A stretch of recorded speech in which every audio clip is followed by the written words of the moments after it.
ہمارے جسم میں کیمیکلز ہوتے ہیں اور ہمارے جسم کی ایک کیمسٹری ہوتی ہے، اور وہ کیمسٹری ٹھیک ہوگی تو ہمارا موڈ ٹھیک ہوگا. اگر وہ کیمسٹری ٹھیک نہیں ہوگی تو ہمارا موڈ ٹھیک نہیں ہو سکتا. اور اس کیمسٹری کے لیے کیمیکل بیلنس چاہیے، اس میں کافی کیمیکلز اپنا رول پلے کرتے ہیں. اور جب ہم ایک باہر سے کیمیکل استعمال کرنا شروع کر دیتے ہیں جو کہ ہمارے جسم کے کیمیکلز میں جا کے ہلچل مچا دیتا ہے. دیکھیے، چائے سے شروع کرتے ہیں. چائے میں ایک کیمیکل ہوتا ہے کیفین،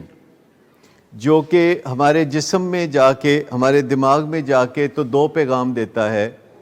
ایک پیغام یہ ہے کہ تم تھکے ہوئے نہیں ہو،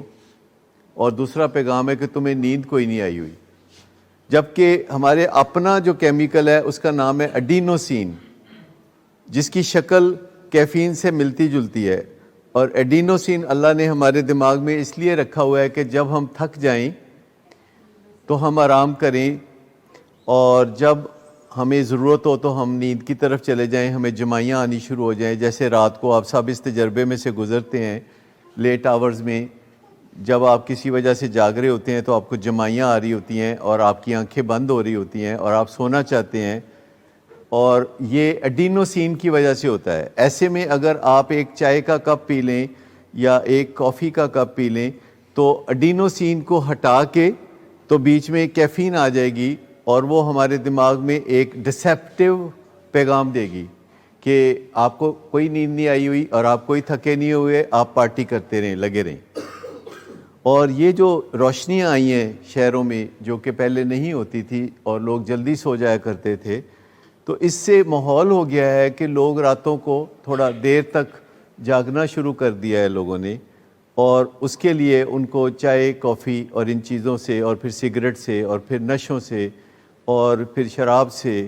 یہ سارا جو مدد ملتی ہے جس کے تحت وہ پارٹی کرتے ہیں. اور پھر ایک دن آتا ہے کہ ان کو نشے کی بیماری ہو جاتی ہے اور انہیں شراب اور نشے چھوڑنا پڑتے ہیں، کیونکہ اب بیماری ہو گئی ہے. اگر وہ چھوڑیں گے نہیں تو ان کی زندگی برباد ہو سکتی ہے. یہ ویسے ہی ہے کہ جیسے لوگ کچھ بھی کھاتے ہیں، لوگ مٹن کڑھائیاں کھاتے ہیں، چکن کڑھائیاں کھاتے ہیں، سویٹ ڈش کھاتے ہیں، کیک کھاتے ہیں، اور وہ اس سے مزہ اٹھاتے ہیں، اس سے لطف اٹھاتے ہیں. پھر ایک دن آتا ہے کہ ان کو ڈائبٹیز ہو جاتی ہے اور ڈاکٹر کہتا ہے کہ اب یہ نہیں چلے گا، اور وہ کہتے ہیں کہ ہم یہ چیزیں نہیں کھائیں گے، اور ان کا دل تڑپتا ہے اور ان کی شوگر بڑی ہوتی ہے. اور جب وہ اپنا منہ باندھ کے پھرنا شروع ہو جاتے ہیں تو ان کو بڑی مایوسی ہوتی ہے. آپ کبھی ڈائبٹیز کے مریضوں کے اداس چہرے دیکھیں تو آپ کو اندازہ ہوگا کہ جیسے ان کا بھی کوئی نشہ ٹوٹا ہوا ہے.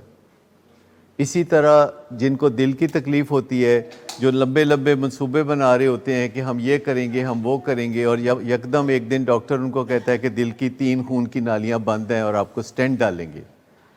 اور وہ سٹینٹ ڈلوا کے آتے ہیں تو اب وہ پہلے جیسے نہیں رہتے، وہ اداس چہرہ لے کے پھرتے رہتے ہیں،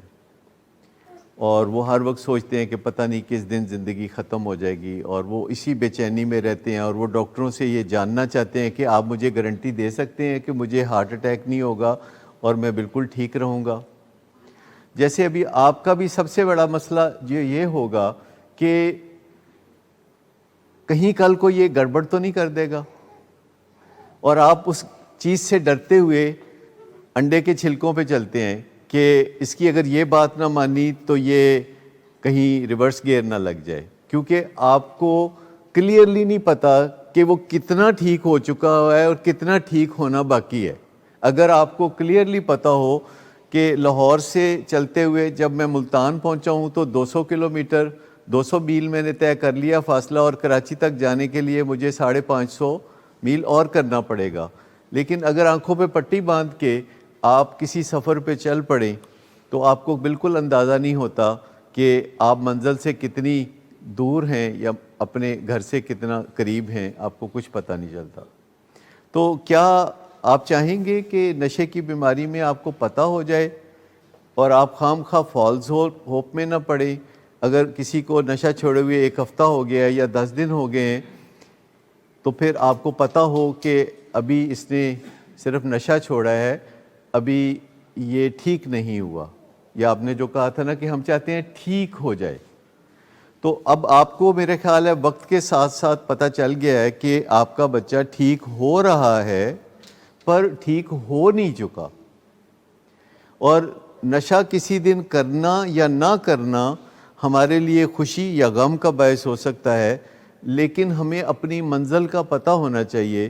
کیونکہ کیا آپ اس پروگرس کو انڈرسٹینڈ کرتی ہیں کہ جو ہو چکی ہے،